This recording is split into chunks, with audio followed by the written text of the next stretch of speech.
I've been following McKinsey's insights and best practices for years. If you have watched some of my other videos, you might remember the MECE process they use. I recently came across this research on leadership and growth, which I found really interesting. This article about the beliefs and behaviors that define growth leaders really resonated with me as it aligns with many principles I've applied in my own journey. If you're new to my channel, my name is Nick McLean. I'm one of the founders of 4 Pillars Investors, a Kansas City-based private equity firm. Belief number 1, I am all in.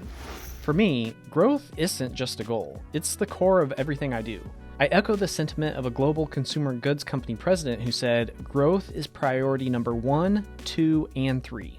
By making growth the central focus, I've been able to identify opportunities in every corner of my industry. This isn't just talk. I've seen how businesses with a growth mindset outperform their peers significantly. I would say that 4 Pillars is somewhat unusual, or at least bucks the trend to a certain degree as compared to other private equity firms, because we really put relationships first. That's the first pillar in our name, 4 Pillars Investors. When I think about developing relationships, it's hard for me to think that I can truly develop the strongest relationships without being conscientious as to how I am also developing as a leader. Because of this, leadership development in general is very important to me, especially as it relates to certain elements within leadership, such as becoming a growth leader in particular. Now, when I say having growth as a central focus, what do I really mean by that? Well, it might sound trite, but what I have found in my discussions with business owners is that the number 1 predictor for actually achieving growth, if the companies have growth, not necessarily just as a goal, but as an underlying reason for being for their organization. Now, growth means different things to different people, and so you really want to iron out the inconsistencies or the different aims and objectives of your various team members. But again, simply having growth being a core part of what the company is trying to achieve is a great predictor, in my opinion, of whether or not the company actually will grow. For example, look at Amazon's relentless expansion into new markets and technologies. They never settle for the status quo and are constantly pushing boundaries. They set ambitious growth targets at 3 times the market rate. The team exceeded 2.5 times market growth and was rewarded for their efforts. This story resonates with my own experiences. Setting high targets forces us to innovate and strive for more. Additionally, challenging the status quo is one of the 4 pillars of our company, 4 Pillars Investors. We recently made a video about the status quo bias and how this cognitive bias may be preventing you from taking the right actions that you need to make a change in your business and life. Click the link in the description to watch the video. For each of these beliefs, I'm going to share 1 or 2 personal examples that I feel like demonstrate that I am living that particular belief. Then at the end, I'm going to give you the opportunity to chime in to see whether or not you actually believe that I have been convincing in terms of my examples and what I'm doing to show that I am a growth leader. Now, this first belief is relatively easy for me to provide examples for. I am definitely all in terms of growth. In order to close our first deal, I had to sign personal guarantees, even had to pledge my house for the transaction. I don't know how you can be more all in than that. Additionally, though, my partner and I continue to double down. We're not trying to take big paychecks while we're growing the business. Almost every excess dollar, I guess, outside of living expenses and whatnot, is going back in the business. We're not living high on the hog. Maybe we will someday. We're not really too concerned about that. But again, definitely not just me, but my partner as well. We are all in on growth. Belief number 2, I am willing to fail. Have you seen the Nike commercial with Michael Jordan where he talks about failure? Taking risks is a vital part of growth. Jeff Bezos once said, if you're going to take bold bets, they're going to be experiments, and if they're experiments, you don't know ahead of time whether they're going to work. This perspective has guided me to create a diverse portfolio of growth initiatives, improving my chances of success. Companies like Google's X, known as the Moonshot Factory, also constantly explore bold ideas, understanding that failure is part of the process. I've learned to back risk takers in my team. I wish I could say it's success, but failure has been a constant companion in not just my career, but really my life. Looking back as early as high school, didn't get into the colleges that I applied to, ran for all sorts of elections and different committees and whatnot, rarely got elected to those.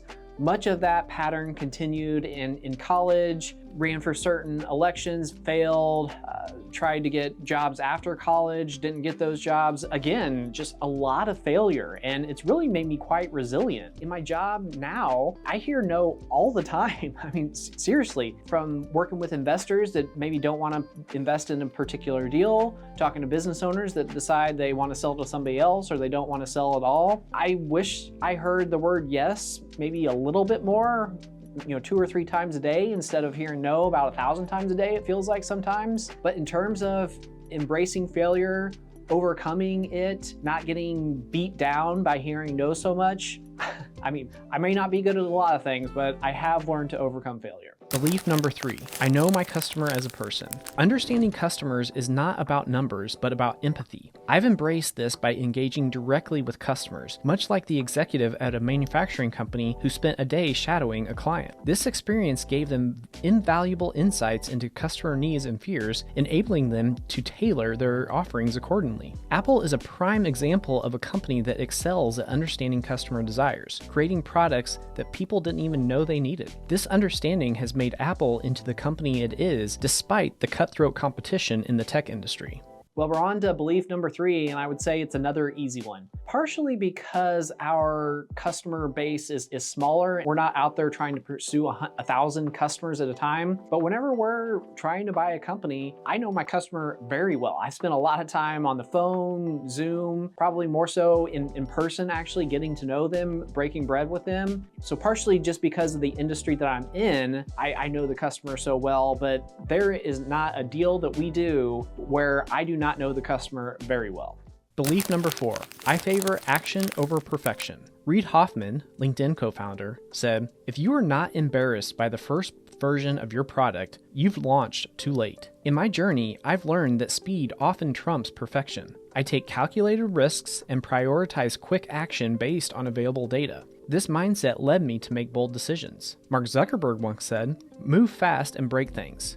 Unless you are breaking stuff, you are not moving fast enough. And Eric Ries, the author of The Lean Startup, advocates for the build, measure, learn feedback loop, emphasizing starting with a minimally viable product and iterating based on feedback. I don't want to talk too negatively about myself or the work that I've done, but take a look at my YouTube channel. If you look at some of the earlier videos, you will see that they probably are at least a little bit, not quite as good as the later videos. And that's not the editing at all. That is me personally. I think that anybody would accept that you get more comfortable talking to the camera as you do it more. At the beginning, I could have been more nervous, wanted to practice more. But no, the idea was, let's get these videos out. They're a learning experience. You're going to get better. But in this example, we favored action over perfection. Belief number 5, I fight for growth. Elon Musk once said, when something is important enough, you do it even if the odds are not in your favor. Long-term growth requires resilience against short-term pressures. This practice prevents the cliff fall at the end of each year, fostering continuous development. Companies like Tesla have been known to prioritize long-term innovation over immediate profits, securing their leadership in the electric vehicle market. Another example is Sam Walton's commitment to growth was evident in his strategy of opening new stores in small towns rather than large cities,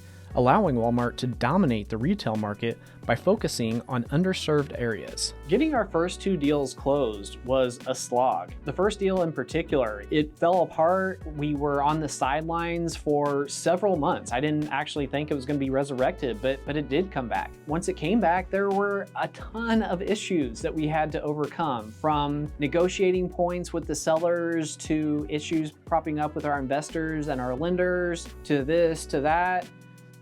Again, it's easy to say you want to buy a business. It's easy to actually start having conversations with business owners, get a deal under LOI even. But getting a deal from LOI to close is incredibly challenging. On our second deal, things were going pretty well. There were challenges and obstacles there. I don't even know how many different investors we reached out to that deal because of certain characteristics of it, geographic location, et cetera, et cetera. All of that is to say is that these deals wouldn't have gotten closed if we didn't fight very hard for growth and and fight very hard to get these deals done. Belief number 6, I have a growth story I tell all the time. Communicating a clear and inspiring growth story is essential. I ensure that every team member understands the growth strategy and their role in it, as seen in companies where leaders communicate successes often and creatively. The managing director of a consumer-facing company shared, use the media to communicate wins, results, and innovation. Make it real for all your stakeholders as often as possible. This transparency helps motivate teams and align their efforts with the company's vision. For example, Patagonia, the outdoor clothing brand, has a clear story centered around environmental sustainability and ethical manufacturing. This narrative resonates with customers and is consistently communicated across all platforms. Now here's one where I feel like I actually should be much better at this than I am. What I mean by that is at Southwest Steel, we have this great growth story where we entered a new line of business. Well, first off, we bought some new equipment to enter a new line of business, and it has been an overwhelming success story. Now, the reason why I say that I could be better on this one is because, again, I'm being critical of myself here. I've shared this story far more on my videos on YouTube than I have with the team at Southwest. That's a clear failing on my part. I just want to be very clear that I am intentionally being critical of myself here because I don't think I've done a good job. I've got this great story, and what I need to do is share this story more with the people with whom it will be the most impactful, and that's the team at Southwest Steel. So if nothing else, I'm gonna have a learning from this video that I need to make sure I'm communicating that growth story more often so that they can get excited about how big of a success it was, similarly to how excited I've been about it. Belief number 7, I give control to others. Empowering others to lead and make decisions is crucial. I've seen firsthand how granting decision rights to business unit leaders helps ensure that those closest to the customer or the problem can drive growth initiatives efficiently. I've learned to collaborate externally by recognizing gaps in our capabilities and addressing them through strategic partnerships. As an example, at a larger company, companies such as Google are known for their flat organizational structure. Google empowers employees to take ownership of projects, encouraging innovation and collaboration across teams. In the book, E-Myth, author Michael Gerber talks about working on, not in, the business. He advises entrepreneurs to focus on developing the business as a whole rather than getting bogged down in daily tasks, allowing employees to handle routine operations. Everyone's parenting style is unique, and I think parenting styles need to be matched to the kid. So even though I have this parenting style, it might not work for your kids or some other person's kids. Regardless, how I was raised is very important, or very much a part of why I am the way I am today. What I mean by that is, as a kid, my parents would do a lot for me. If I just asked them, I knew that I could always count on my parents, and I think a lot of other parents would think that my parents really did too much for me. What that inspired in me was an ability to try and get things done through other people. In other words, delegate or give control to other people. So instead of immediately trying to complete a task, because that's the mindset that had been fostered within me, I instead tried to get other people to do it for me. Now, is that good? Maybe. Is it bad? Maybe as well. As it relates to my own kids though, what I have found is that I take the same approach. I do a lot for them. I will make sure that if they ask for help, I am absolutely there. And again, some people would say I help too much and they need to be more independent. But what I will tell you is that, I'm not trying to brag here, just trying to show that there's some reason to believe that this might be an okay approach, is that a lot of times my kids' teachers have said that our children are very helpful.